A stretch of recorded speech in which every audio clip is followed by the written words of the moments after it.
link. We have a couple of really awesome special guests with us tonight. Um, and you are joining us for one of the sessions in our Off to College Live series. This is a series that we do all year long. I will drop a link in the chat at some point if you want to join us for some other ones or you want to check some out, so you can come in and have some fun with us like this at other points throughout the year.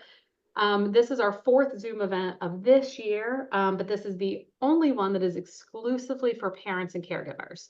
As the Diabetes Link, for those of you who don't know who we are a national nonprofit organization. We're actually the only national nonprofit that is dedicated solely to the young adult lived experience of diabetes. And when we say young adult, we mean like 17 all the way up to 30. Because by my standards, you're still a young adult when you're in your late 20s and entering 30. And there's still a lot of life happening at that point.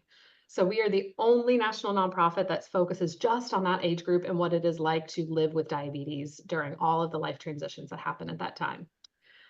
That's what we do. The majority of our work is focused on young adults, which means you're going to find us in social media everywhere because that's where they all are. We're also on a lot of college campuses. But one of the things that we know and that we understand is making life easier for our young adults, helping to support them, helping them to launch and go on their way is really stressful on the parents and the caregivers. And there's some like tips and tricks and some common conversations and some things we've heard over the years just from everybody that we feel like it's helpful to talk about and touch base on every year. And that's what we're doing tonight. I think that's all the business stuff. I'm looking at my notes. I'm going to ask and invite everyone that if a question pops up into your brain to drop it into the chat for us. The format, how this will kind of work for us tonight is we've got about 4-ish topics that I'll ask. We'll ask everyone on our panel here who's getting ready to introduce themselves to you if you don't know them. And then we'll have some time for some questions at the end. So if you're thinking of something, go ahead and put it in the chat and we'll come back to it. Great. I'm assuming that behind your screens with your cameras off, you're all nodding and shaking your head. So that's great. We're just going to go with that. So let's go around the room and introduce ourselves, and I'm going to kick it off. I am Diane Rose. I'm your host and moderating, which means I get to interrupt our lovely panelists if need be tonight. Really, that's all that means. I'm the director of programs currently at the Diabetes Link. How I got here, I am a mom. I am one of you. I have a teenage daughter with type 1 diabetes. She inspired my like whole career shift to, come join the space and hang out with you guys. I also have a couple of other young adults at home. So yes, pray for me if that is your style, but I live with 3 teenagers. 1 is a sophomore in college, 2 are sophomores in high school. Life is a wild time, but it's great and I love it. And I very, very much feel a lot of the things that many of you probably on this call with us are feeling and experiencing, either getting ready for that happening or maybe having happened outside the diabetes space with our oldest, who's a sophomore in college. Andrea, I'm gonna kick it off to you. Why don't you say hi real quick? Awesome, because in true diabetes fashion, my blood sugar is 80 and going straight down with the Univincil on board, and I have no low snacks with me, so way to start. Say hi and then yeah, go do that.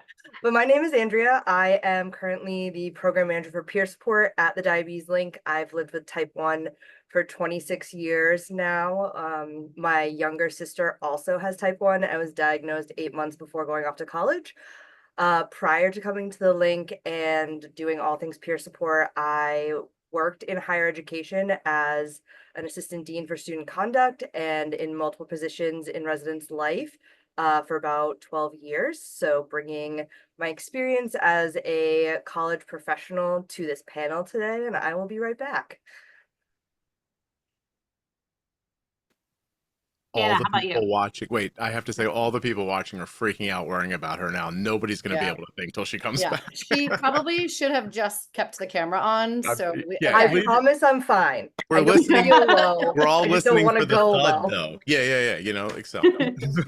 Well, greetings where my blood sugar is 240 with an arrow up. So I'm not going to go check for ketones, but I have a few years on Andrea. My name is Anna Sabino. I've got 35 years of type 1 under my belt. I used to work for the Diabetes Link, actually, in a very similar role in Diane, and it's still one of my favorite organizations to be a part of because I think so much transition is happening within probably the shortest age span in our entire lifetime. I'm sort of in maintenance mode at this point when it comes to diabetes management and hormones for the time being. But I now have my own private practice. I'm a social worker and certified diabetes care and education specialist, and working with newly diagnosed teens and families as they're transitioning towards independence, however you want to define that, is really my passion. I was a camper at a diabetes camp and really tried to not work in diabetes and failed miserably many times.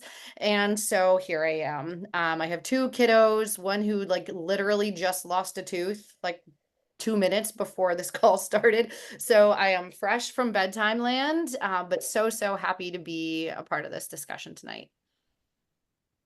Glad to have you. And Scott, saving the proverbial best for last, if you want to do an intro for anyone who doesn't know who you are yet. Definitely ridiculous, but I don't know how to describe myself. My daughter Arden was 2 years old when she was diagnosed with type 1. She's 20 now. She is technically a sophomore in college, but that's only because she switched institutions this year. She should be a junior.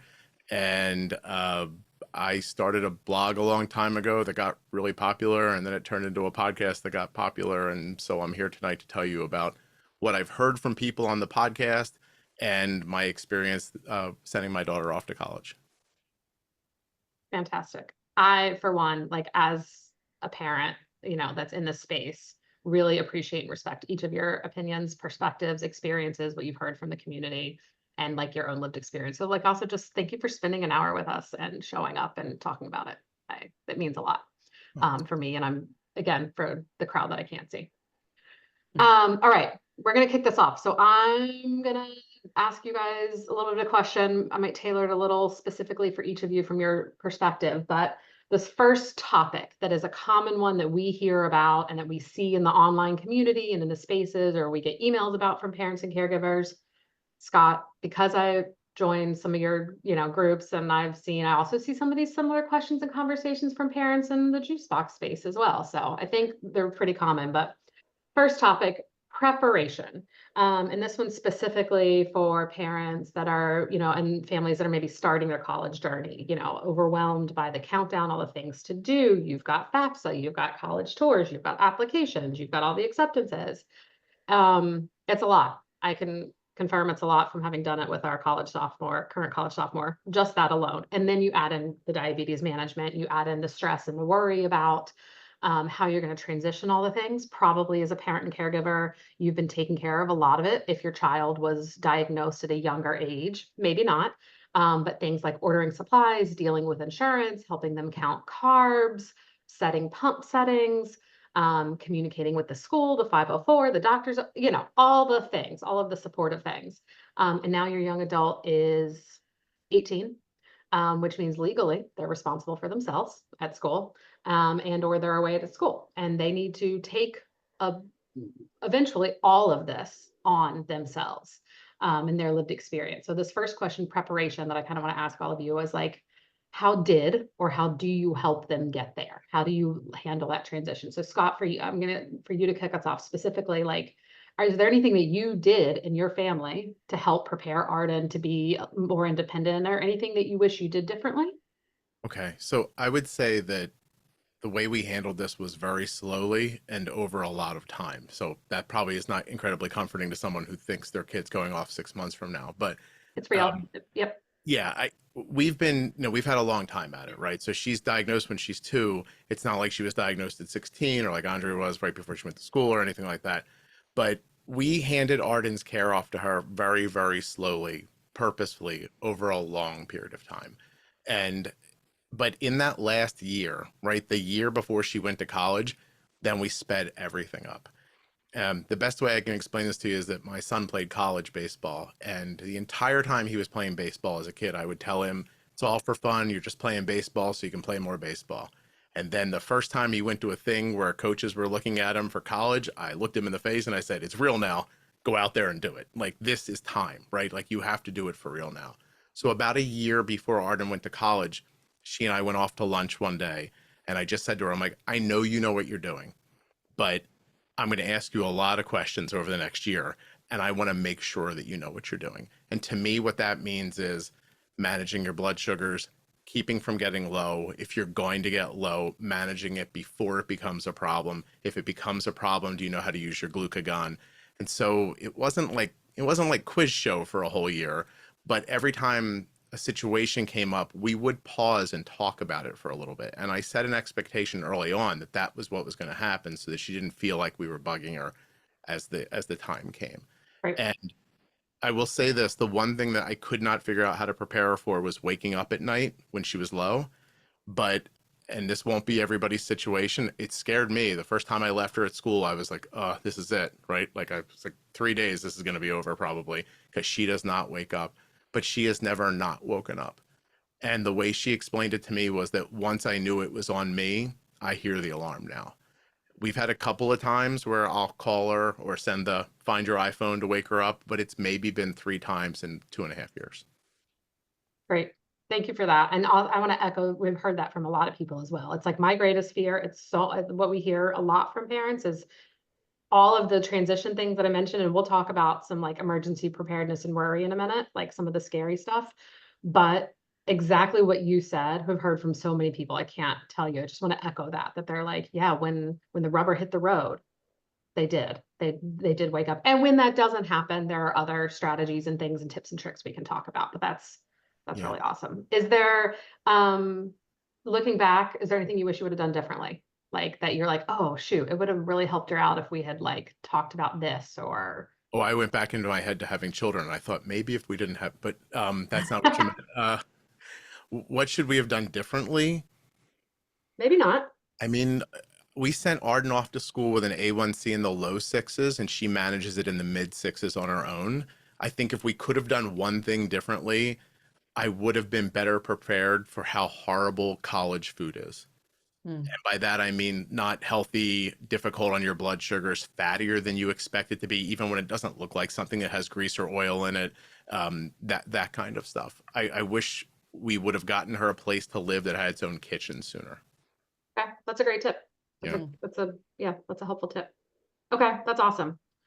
Thank you for that. And Anna, I'm going to ask you next, from, yes, you've lived it and also from your work. I have heard the phrase from you and I respect it so much, parenting for independence. Because, right, our job Cool. as parents outside of diabetes, no diabetes, is to like help them become amazing young adults who don't need us. Hopefully they want us to hang around, but they don't necessarily need us all the time.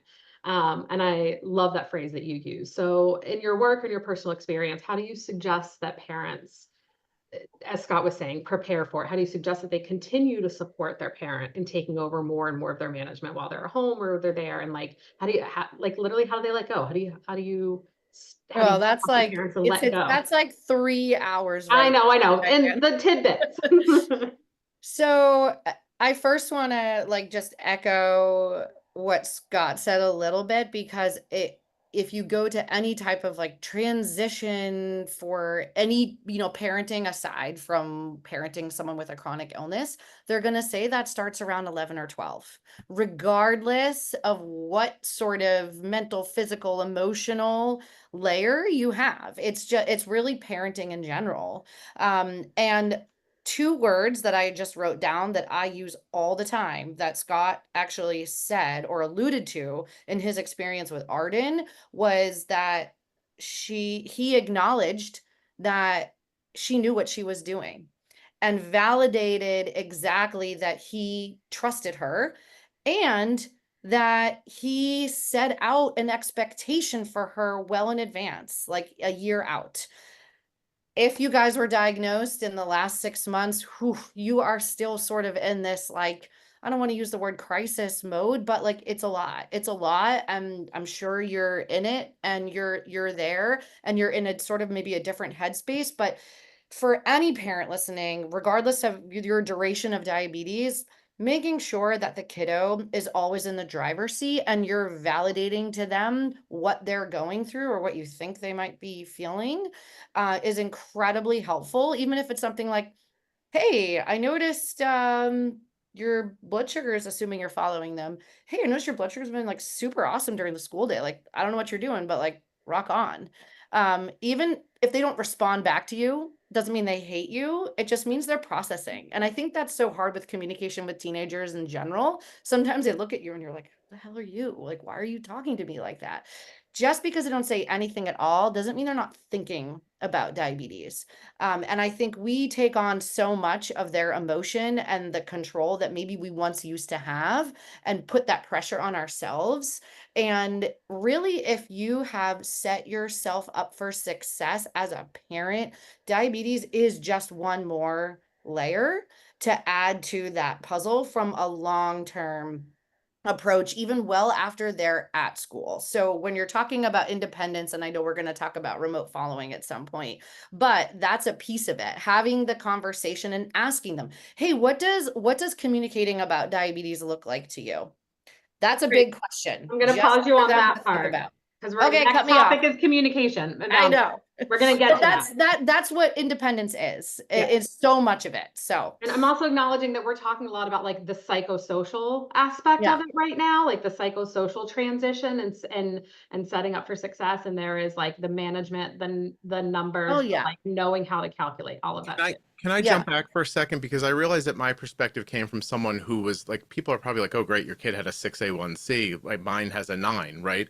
But I've interviewed so many people who were diagnosed really late before right before school started or just didn't have it all together. And the one thing I would Yeah. share is that as when I interview them, they're normally adults in their mid to late 20s who are reflecting back on that time. And I have yet to hear from somebody who said, "I'm so glad I wasn't involved with my parents anymore." They all say the same thing. Like, if they had trouble, it often came because their parents said, "Oh, it's your disease. You need to know and understand it. I'm not going to be here anyway. It's on you. You can't just flop it on them." Yeah. And I would say, too, that sometimes that fear that you have as a parent that makes you say, "Are you doing this?" Sometimes that fear is because you don't know what you're doing. So you're afraid they Oh don't know yeah. what they're doing. Right. And So confirm on that and front some all the time. and sometimes when you try to give them that help, I think they can read it as mistrust. Oh yeah. Yeah, that's Yeah, all. that's All right. huge. Yeah. No, that's Oh, great. that's huge. And to add to your like laundry list of people, Scott, I went to college with an A1C of 8.4 Mhm. and I ended my senior year with like a 7 point whatever. And I'm okay. Not, I mean, I know that's like one more person and we didn't have as many tools as we do.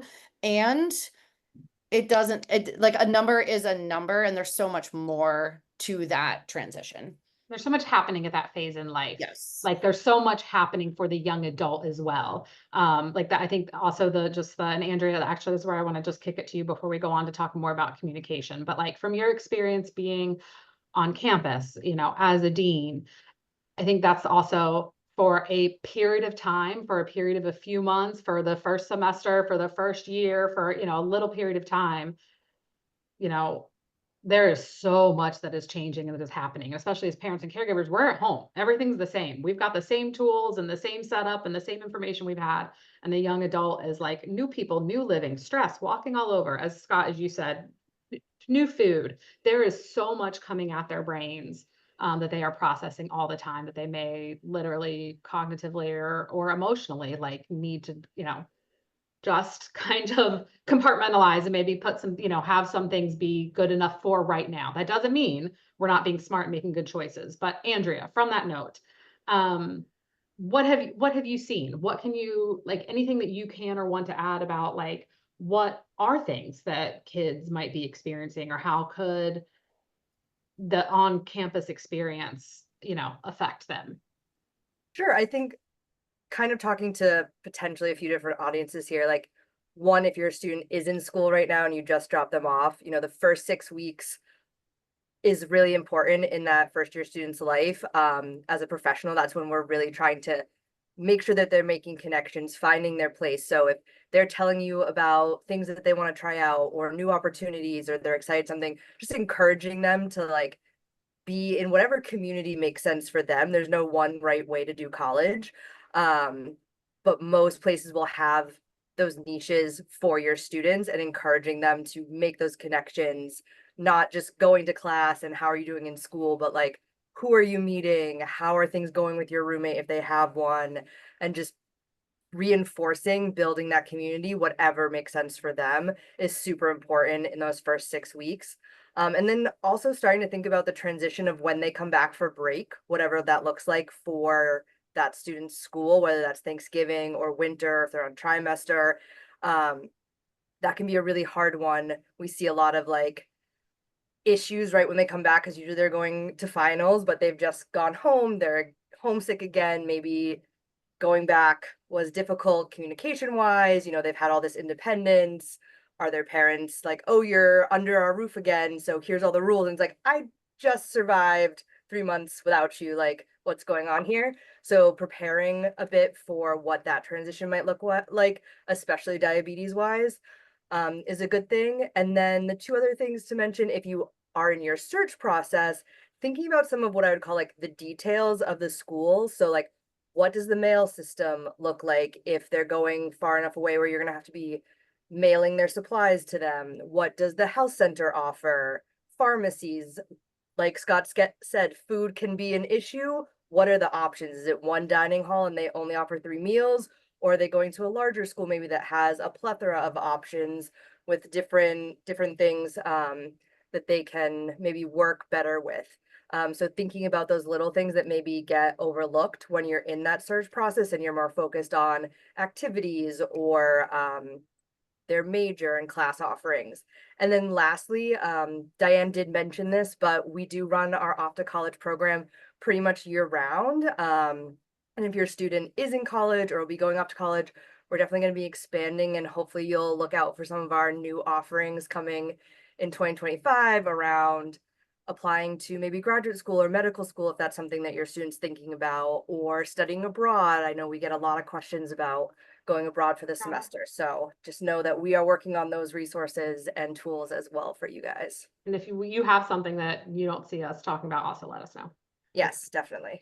Okay, I'm going to keep moving us along. Those are all really great. Thank you. And I think like a lot of shared sentiments, but from, the different perspectives.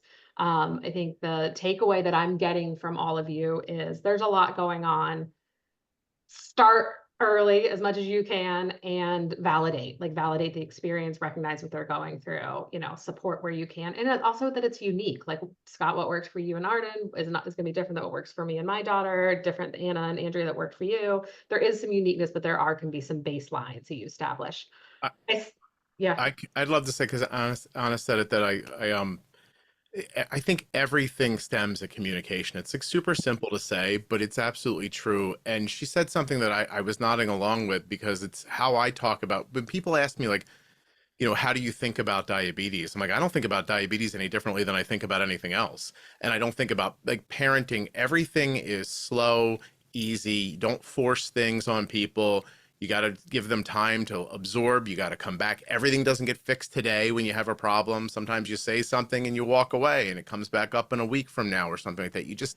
It's why starting sooner is just really important. And if you're starting late, I say then go in as a united front. Just say, look, you don't know what you're doing. I don't know what I'm doing, but we're going to not know together until we figure it out. We're on the same team. Yep. Yeah. Yep. On the same team. On the You same never team. want to be an enemy with your kiddo. If not. Yeah. And also it'll happen. You're going to fight. But. Yeah. Okay. So continuing, this is just, we're going to keep rolling right ahead. Communication and boundaries, because that's the flip side of communication, right? This comes up a lot, and I'm not talking right now. I want to, in a minute, we'll talk about like the emergencies and what happens when they're low in the middle of the night and those kinds of worries, but communication and boundaries. Have you guys talked about if you're using the follow feature, and what does that look like? If you're following your young adult, if that is agreed upon, and like I can just say in my house, that's going to be the expectation. But I also know the kid, again, it's that whole idea of like being on the same team. Like you don't want to get in a situation where your young adult's like, you're pissing me off. You're texting me nonstop about diabetes and only diabetes. Boot, unshare. You're not going to see what I'm doing. You don't want to get in that situation. Oop, I'm not paying for college. Right. But also like and we have a responsibility as parents to like, be mindful and pay attention and not push that too far. So it's something that we hear about a lot. And so I think what I'm going to ask you guys a little bit about, I'm looking at my notes to make sure that things that I want to ask you about, like for in your recommendations, when do you check in with your young adult? What do you do if they don't respond to you the way you want them to? As you guys said earlier, it doesn't mean they're not thinking about it. Who else needs to know? Who else do they need to communicate with? Their roommates and their RA. The one caveat that I'm going to say before I kick it over to you guys is that as an organization and as like young adult support network, we feel very strongly that ultimately when they get on campus, when they are in their community, the decisions are up to your young adult to lead about talking to their roommates, talking, they have to be the ones to set up their accommodations. But letting friends know how and when and who they're letting in on their diabetes. They are the adult, they're in the driver's seat. They should initiate those conversations. We feel really strongly about it. It's their life and their experience. And also, I know as a parent, it can be really scary to think you're like unleashing them into this whole world of like maybe 20,000 people and nobody has any idea what's going on. And you've been walking with them the whole time.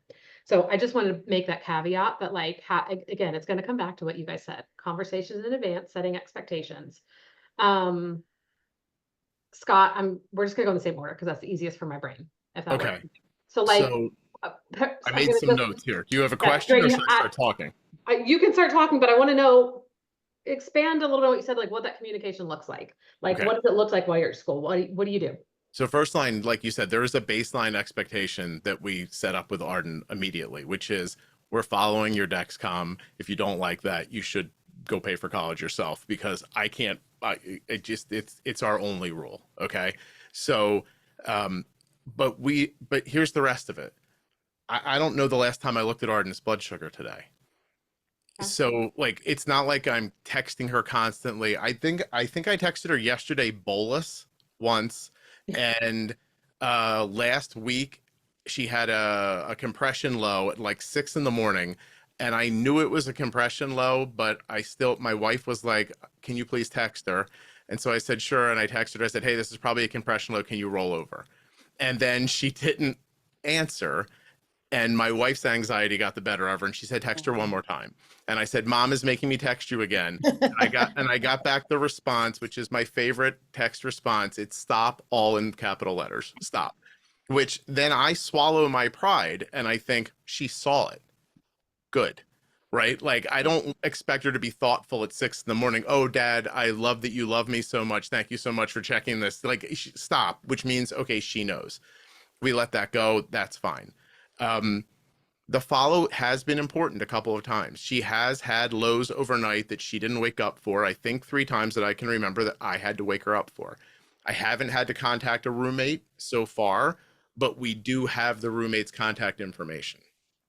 I think it's important to lay out though that Arden's also using an algorithm-based pump. Right. So even if she's getting low, I can look and say, okay, her blood sugar is 65. I don't like that. It's falling still. I think this is going to go under 50. But I can also see that she hasn't had basal for 3 hours. And so I'm like, all right, I don't feel like this is a falling like a rock. I mean, it's low, but it's drifting low. Right. So we have a little more time. I know what that looks like on that graph. I have so much experience looking at it. But for people who don't, they're going to see a low number and an arrow and they're going to flip out. And I'm not sure how to expect those people to sit in their bed and not do anything about that. So that's the conversation we had with Arden. I know that you've got this and I know you can take care of yourself, but we're all, as much as we're not in this together because you have diabetes and we don't, we please need you to understand our side of it. Like put yourself in our position for a second. If you thought a friend of yours was in a dire situation, would you not say anything? And then so in the moment there can be friction, but we don't allow the friction to move forward. None of us holds a grudge when it's over. And I wanted to say that I know my perspective is different and some of the people listening probably don't know who I am, and that's completely understandable. But I base everything I share about diabetes on understanding how your insulin works. So like Arden doesn't have a 6.5 A1C by mistake. She pre-boluses her meals. She doesn't look at high blood sugars as they go up. She'll give her a little extra insulin. We bump and nudge blood sugars around so they don't get out of range. The reason I haven't seen her graph is because it hasn't been under 70 or over 130 in like the last 8 hours. So I haven't looked at it because it hasn't beeped. That's a lot of pre-planning. and understanding diabetes from my perspective and from hers. I think, though, that there was this thing that was said earlier that really struck a chord with me. Well, in the chat, somebody said, "What happens if my kid turns off their follow?" And I thought at first, I thought, why would they do that? Right? Like why would they do that? And then it hit me because this thing's out of whack. You're like, oh my God, what's happening? But what's really happening is that kid feels like a failure, right? They're like, why can't I stop this from happening? How come this? I'm trying to prove to this person that I'm an adult. I'm off trying to start my life. I can't keep my stupid blood sugar above 70, right? Like, so that to me seems to be the bigger issue. It's not that everyone wants everybody to be safe. Everyone understands each other, isn't, loves each other and wants the best for them. But you have to be put in a position to have the outcome that you're looking for. And if you don't, you need to have an answer about it. And I think that's what's going wrong is the kid's like, look, my blood sugar's low. And you're saying, I don't know what to do. Just stop it. So you don't know what to do and they don't know what to do. What a pair. Like, and that's where I'll say this once and I won't say it again because I feel weird about it. But I've put a series of podcasts together that are absolutely free that I believe if you listen through will lead you to an A1C in the sixes and variability and stability, just understanding basic ideas about how insulin works. And so if anybody's interested in that, I'll share it with them. I won't push it on you, but the reason my daughter's doing well is because she knows how insulin works and I know how it works. And together we're thinking about it the same way. And I think that's the communication piece. And I thank you for mentioning it. And that's part of the second hour that we want to have with you, Scott. So if you, want to have some dive into some of that, I think the thing that I want to kick it over to you, and I'm keeping in mind on the time. The one thing also that I really is a takeaway from that, regardless of what your basic management and knowledge is personal advocacy, like personal education and self-advocacy and self-education. You're not necessarily going to get everything you need to know at your healthcare professional's office.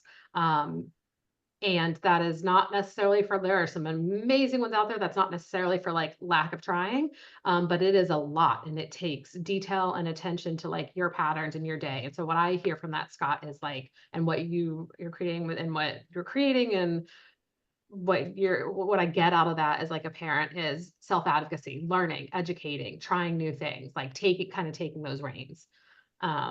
So just as like an overall concept, but Anna, for you, either working for working with parents and caregivers and like normalizing that out of control feeling that happens. Yeah. And also I know from knowing you personally that your experience is different. You went to college without the technology that we have, that I as a caregiver have, that most of the people in this call, that Scott and Arden has. And it's a very different ball game today. It is.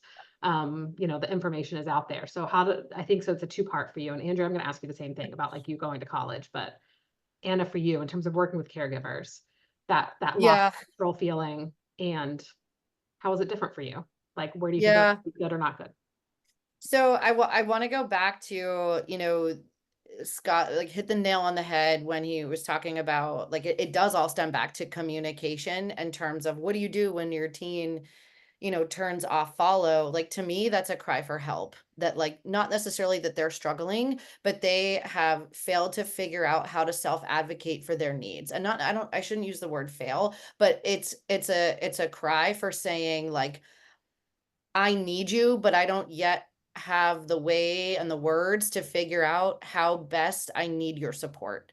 And that from the baseline stems again from communication. And I listened to actually a podcast the other day. It was all about boundaries. I'm all about boundaries because really it stems from good communication. And somebody on the podcast said a boundary is only as strong as how it is communicated. And that is really what it is, because I think so much of us, especially as parents, and I do it too with my own 7 and almost 5-year-old, is like, I have this expectation in my head. And I just assume that if I say, go put your shoes on, that's what's in their head. Yeah, right. Like 5-year-olds, 7-year-olds, like I have to communicate right now. We are not doing this because, if we have to know what those boundaries are. And I think sometimes we're just not necessarily confident in what we know they are. So I like shameless plug too, I do boundaries workshops and programs throughout the year. I have a workshop series all coming up about boundaries and communication.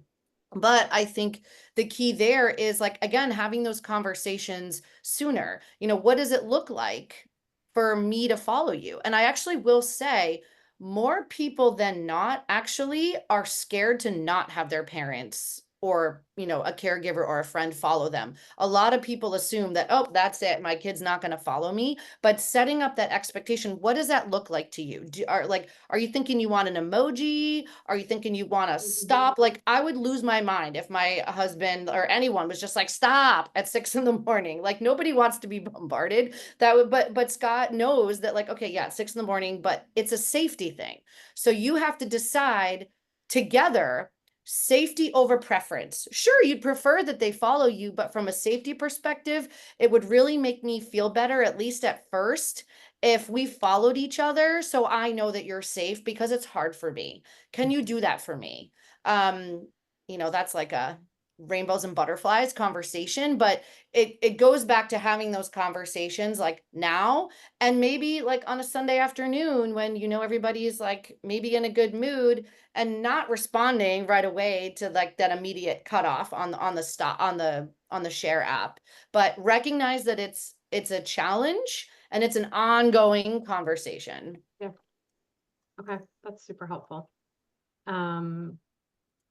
For both of you, Andrew, I'm going to ask on this too, but like the difference between not having a follow up or not having that kind of, what was your communication like in college with parents? And I'm saying parents, but also roommates or friends. And I'm taking this out of the, yes, follow.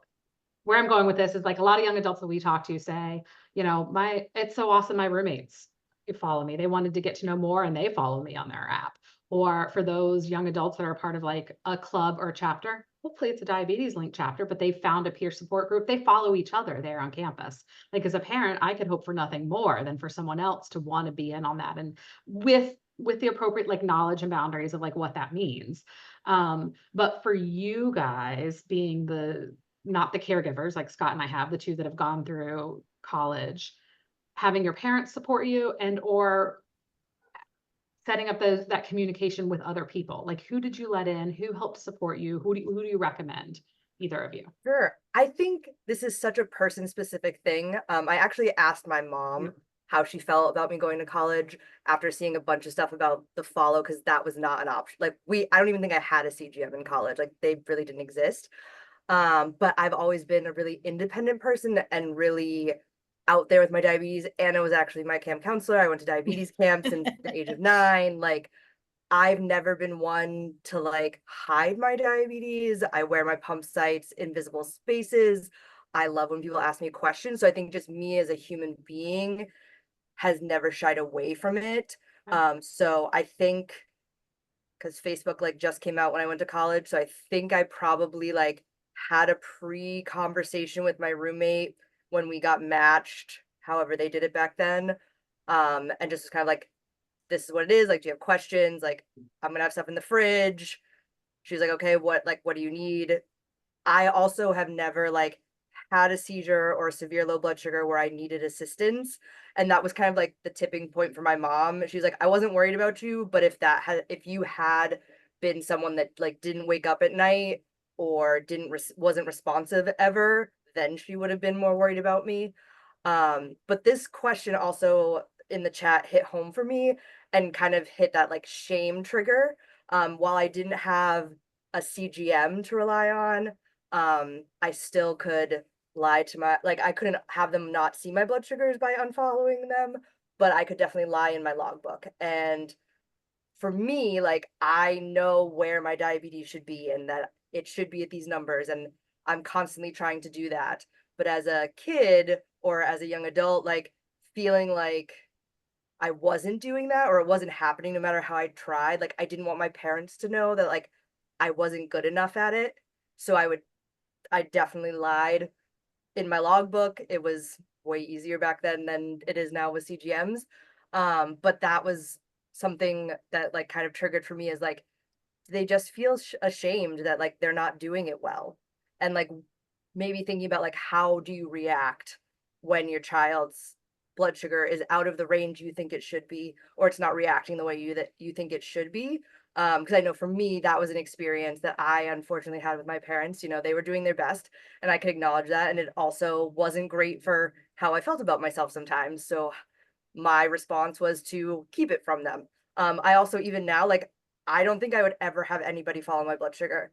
You know, I've been in multiple relationships. I have all my friends know I have diabetes. They carry snacks for me, but like, never would I be like, please follow me. And that's me as an individual. Like, never once have asked anybody to, and don't think I ever could or would. So I think it's very like person specific, and figuring out what makes sense for the people involved at that time and place is Do you important. live by yourself? Not currently, but I have.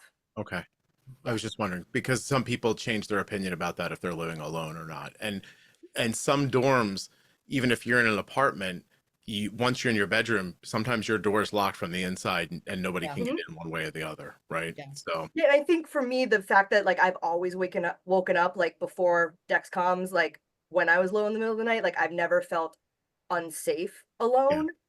Because my body has always been like, hey, you need to do something. So I can imagine that might be different if my body responded differently, but I've never had that concern. Also, I think you and I spoke about this offline one time, so I apologize if you're hearing it again. But for everybody else, you said too, you've never had a seizure. Correct. Right. So like my daughter's had one. Right. So there's a world of difference between Mhm. somebody warning you about something and it being theoretical and you actually living through it once and knowing what happens. Yeah. Oh, That, totally. yeah, and that's why for us, the only thing we asked Arden to do when she went away to college was to explain how glucagon worked to her roommates. Um, Yeah. and now that she's switched schools and she's older, she hasn't done it yet. And I'm trying to give her the space, but at the moment she's in a room that locks in an apartment that nobody can get into with two girls that she doesn't know that well who wouldn't know how to use her glucagon if it fell in their hand. So like at some point, like I'm gonna have to say something to her sooner or later about this. And it just it's a different, I'm not saying you don't know because it didn't happen to you. You can imagine what it is, but it's horrible in a way that is hard to put into words till you see it once, you know. It's gotta Um, give Yeah, you and I credit definitely for saying, like, experienced you it. wanna say it to her. Like, Yeah, you're I've waiting definitely for her, yeah. yeah, definitely experienced being on the other side, being a camp counselor at the camp I went to. right. Unfortunately, had to deal with many of my campers. So Yeah. yeah, I can't imagine being a parent and dealing with that. That's just my experience I personally. also really love hearing you talk about this from your experience because you're a little bit of an old head, right? Like before Yep. technology. Yep. And I've interviewed a ton of people who lived before the technology. They all have a very similar attitude about it. I don't know how to put it exactly. You'd have to really listen to a couple dozen episodes of the podcast before you understood what I'm talking about. Yeah. Um, but I get that they always seem a little more closed off. I wouldn't share this with anybody, and I don't understand why. But I do take your point. Like it's person to person, and you can't change who your kid is. You have to work within the boundaries of who they are and what the situation is, I think. Exactly. I think that's huge, Scott, because diabetes is set up to be this expectation of an outgoing extrovert personality from a parent's like control, success, everybody should know. And if you that's not your natural way of communicating, sharing about yourself, like it can be a little bit more challenging and shame, like you can feel that. So there's a lot of research out there talking about like identity and diabetes, and like if that's not who you are, molding diabetes, like it doesn't set everyone up to have the same necessarily, like I don't want to say success at all, but it's just a different approach. It's a Yeah. different approach to diabetes with a different set of parental expectations and communication that may be harder. Right. Uh, It's nice to say like, "Oh, tell everybody because we want them to know." But like, if that's not how you feel yeah. inside, you can't just do that all of And a you sudden. can't change the Yeah. way a person feels, so getting in touch with like, "Okay, so tell me how it feels." Like, write it down. Let's talk about it, you and me, especially if you have that kid who's maybe more of a homebody, Hmm. doesn't want a lot of people to know. I didn't tell like nobody, most people knew I had diabetes, but I just want to say I give you all you parents so much credit because my mom growing up, I was diagnosed in 1989. The meter was like this big. It was like a whole thing, it was like a tray. The pricker had been like brought out to market like a month before. Otherwise, I would be like stabbing with just the lancet that I did change every time then. But my mom had no clue what my blood sugar was like for months. And I would like, I didn't think about diabetes. She didn't think about diabetes. So, like, you guys have a whole new thought process to think about. And it is like an immediate prescription for like an SSRI because it is so much information in your brain. So, I give you all so much credit for what you are currently going through because I think my mom probably would have been in like a psych ward if she had like all of this information to try to manage and process it because it is so much on everyone. So Right. I just wanted to put that out there. Can I play devil's advocate Yeah, as we're here? The other side of that is that you're okay. I am So, okay. And I did have half a dozen seizures as a kid. oh, but I mean, like right now, your health is Yeah. okay, Yeah. right? And I have 2 kids and married But and that could also be dumb luck. I So, mean, yeah. right? And so, Yeah. like, so it's also, you want to give a lot of voice to the parents right now who are saying, yeah, that's great, but they're not going to do it. And what happens in 10 years from now? And Right. it's funny because at the beginning we said we need to give these kids all this autonomy. And I agree with that, right? It should be their decision and they're really adults, except when we started, Diane said, we're here for people up to 30 because, people's brains don't form till they're 25. So Right. which is it? Is he 18 and he can do it? Or is he a big dummy until he's 25 and he needs help, right? It's So both. It's all of it. well, right. Yeah. And so to me, it's about a baseline of safety. And safety means, can I be blunt? Safety means Yeah. don't die today. And it means don't die prematurely. That's what safety means. It's Yeah. about today and it's about the future at the same time. Because a great college education and neuropathy when you're 35 isn't going to really make you happy anymore. And I'm not a person who runs around saying be afraid, be afraid. I'm literally coming from a perspective of somebody who's spoken to thousands of adults who have type 1 diabetes, and they'll all say the same thing. In hindsight, I wish my parents would have stayed more involved. I wish they would have understood that I didn't know what I was doing and that I needed help. No matter how much I pushed back, I did not know what I was doing. I've never once heard an adult who's been through that not say in hindsight, I wish my parents would have tried harder to stay involved with me. Yeah, and I 100% agree with that. And I also think that we didn't have the level of communication or like I didn't have a multidisciplinary team where I saw 5 different people every month or the groups or and not to be blah blah poor me, but like that's just we didn't talk What it about was at diabetes that as time. much because the technology wasn't there. Therefore, we didn't have as many like appointments or conferences or podcasts or any of that. So You it were was doing a just great job based on what they asked you to do, right? yeah, I was trying. Yeah, Andrea exactly. was trying. We Yeah, did the best we could with the resources we had. right. And I guess my point there is you guys are doing an amazing job with everything that you have. Yeah, don't be a nudge to the kids. That's the Yeah, problem, right? That's where I was Right. going to go with it, I think, and that is it's also about context, zooming in and Yeah. zooming out. So Yep. like Scott, to your point, safety, because that was my biggest thing when Mallory was diagnosed, at 10, that I am going to take those reins because I want to give her as many years of great control as possible for her body, like and her health, and then yes, slowly. And also I needed to understand what the heck was happening, what I was doing, and then slowly start to introduce and bring her in and give her control. And learn things in this very slow fashion. But what I'm getting at is that context from a parent's, Yeah. from our perspective, a month or a few weeks back to school where they hit 300 a couple of times. No, not ideal. And Scott, I hear you that like if they have the right tools, that doesn't necessarily need to happen. But if that's happening and that's not the norm, understanding that will be okay for a period of time. It's the difference between safety and like what is the norm and what is ideal. I completely And agree with you. yeah. Can we just say 200 though? Yeah. Okay, that's fine. Sure, Then I'm good. and for some people, Yeah, but some people, yeah. my listen, you don't get the 300 unless at some point you have not used enough insulin in a situation, Yeah. right? Yeah. Like, right. So my point is, is that if you get what you expect oftentimes with blood sugars.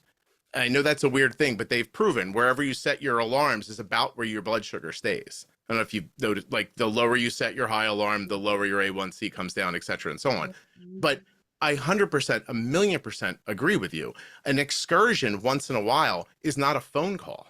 My kid's blood sugar goes up high, and I'm like, oh, she missed something somewhere. You know what I mean? But I'm not on the phone to her. I'm not trying to have, like she's not gonna have a 5.5 A1C rolling around at college. She's doing amazing. The food sucks, the schedule sucks, the sleep sucks, everything sucks, right?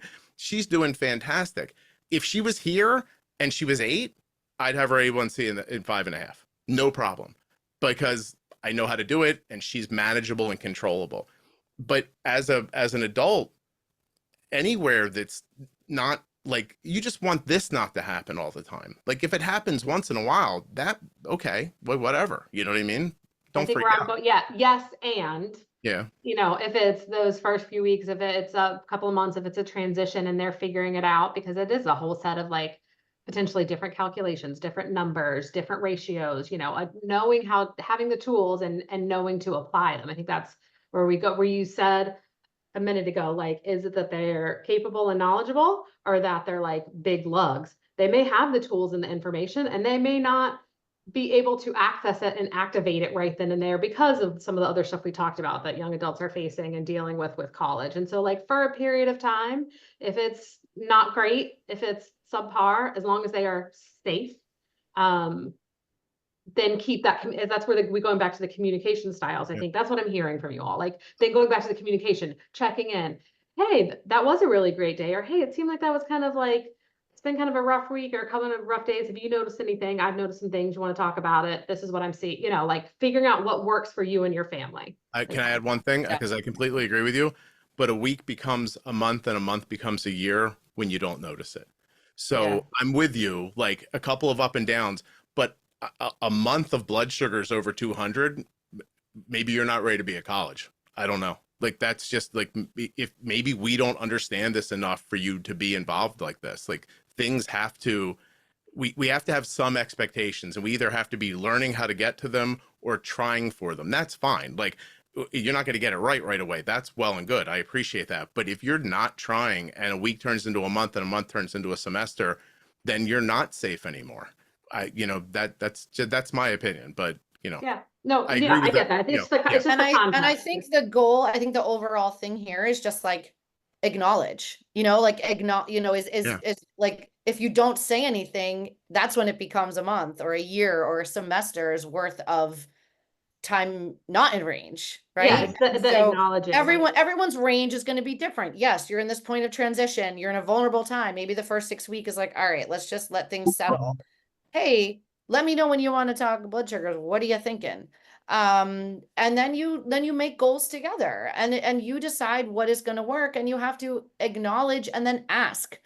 I wish that more people asked me more questions about what life is like living with diabetes personally. I feel like I still feel like the burden of self-advocacy as an adult, 35 years in, is the hardest part of this management, whether it is on hold with like a stupid third-party distributor, or like talking to my next door neighbor who told me their cat just died of type 2, like whatever your story is, I still feel like that burden of self-advocacy is the best lifelong skill that like these kids, young adults, whoever they are, is going to be with them for the rest of their lives. And I still feel that. Like that is what, like I wish that my parents asked me more about my pump. They have no clue how my like T-Slim works. They have no clue even what a bolus is, because I went on a pump on my own in college.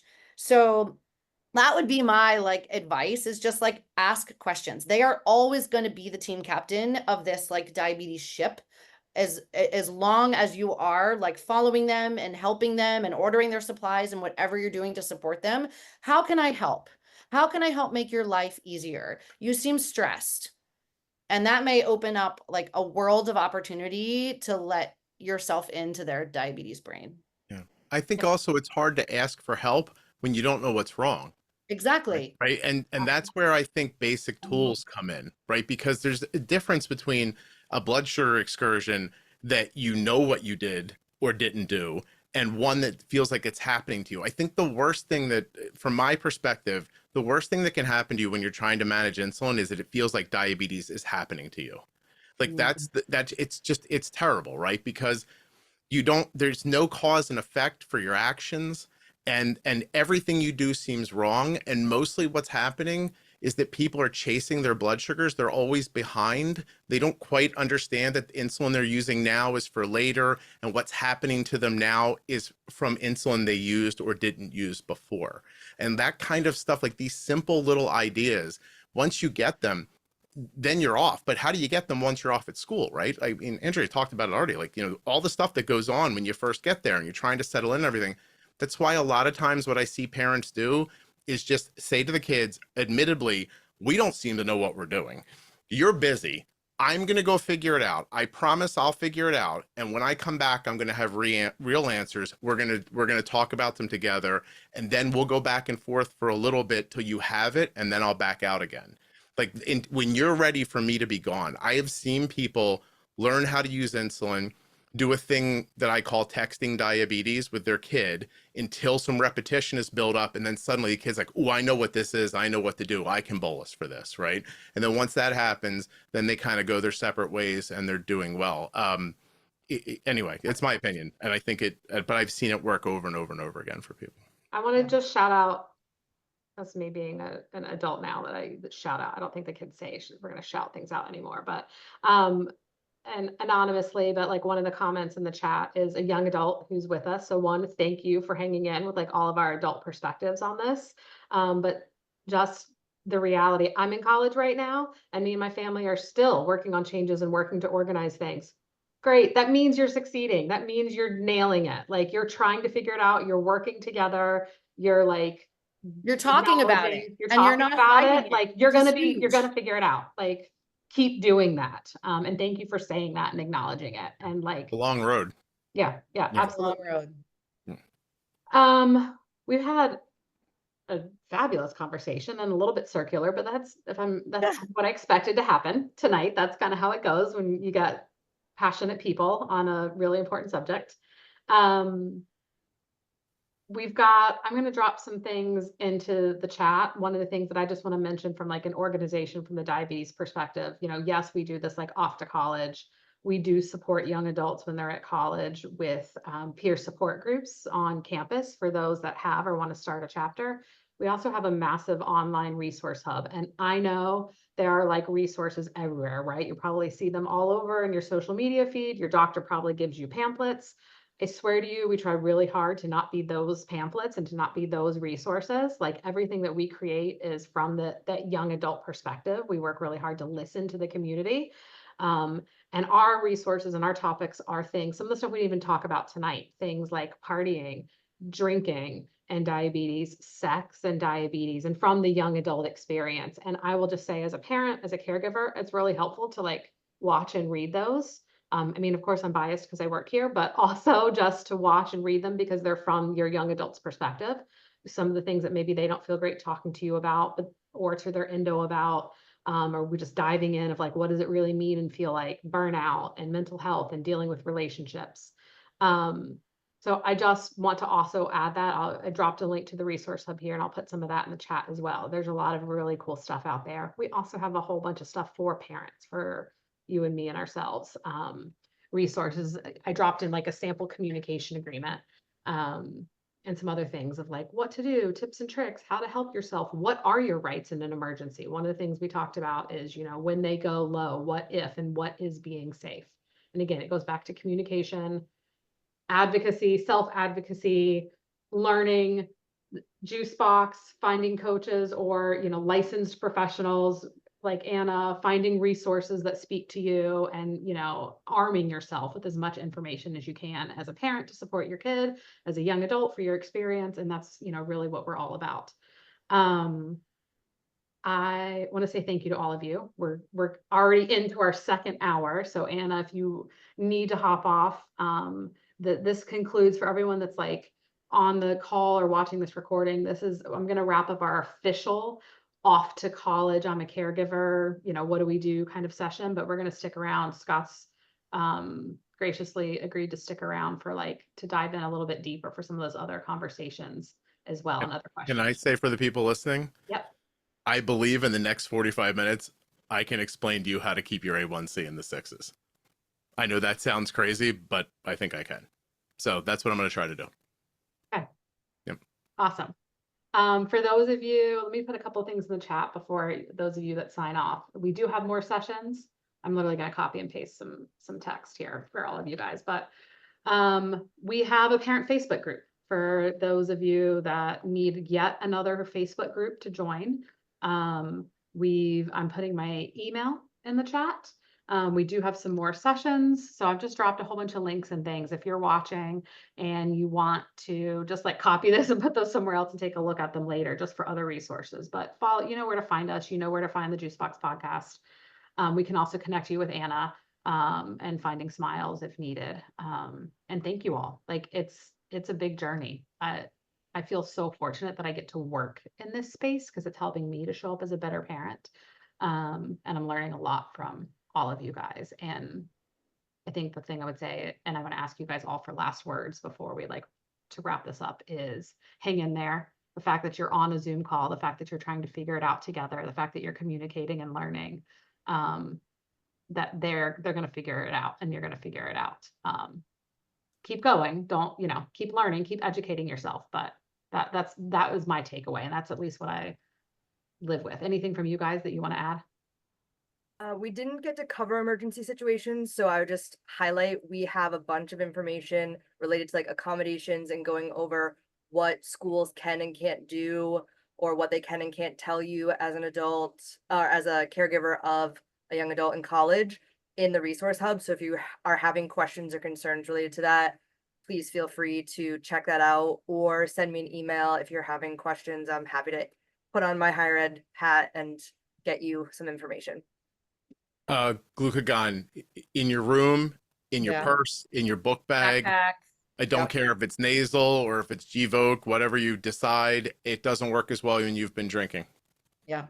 Yep. But also you should wear a medical alert because nobody's gonna know you have glucagon if they don't know you have diabetes. So Yeah. And I've interviewed first responders, bracelets, anklets, necklaces, not tattoos, nothing else. They don't look for Yeah. anything else. They look for bracelets, necklaces, and anklets, and that's it. And I will say too, if it's dark out, the shine from the reflection of like jewelry actually helps people pinpoint that you actually are wearing jewelry that could have medically identifiable information on it. A paramedic told me that at one point. Great tip. Yeah. My like piece of advice is they're always a kiddo first. Diabetes is always going to be a part of their life, and this could also be the best 4 years of their life. So this is probably going to be a lot harder on you, this transition, than them. Continue to ask questions, continue to support them, and your attitude and approach is going to help dictate how that separation goes and how that communication continues. Well said. Thank you all so very much. Scott, I'm gonna hang on because I've got the Zoom link going. So I'll sing here, Okay. but we're gonna stop recording. Thank you all for joining us. Let us know if you guys have questions.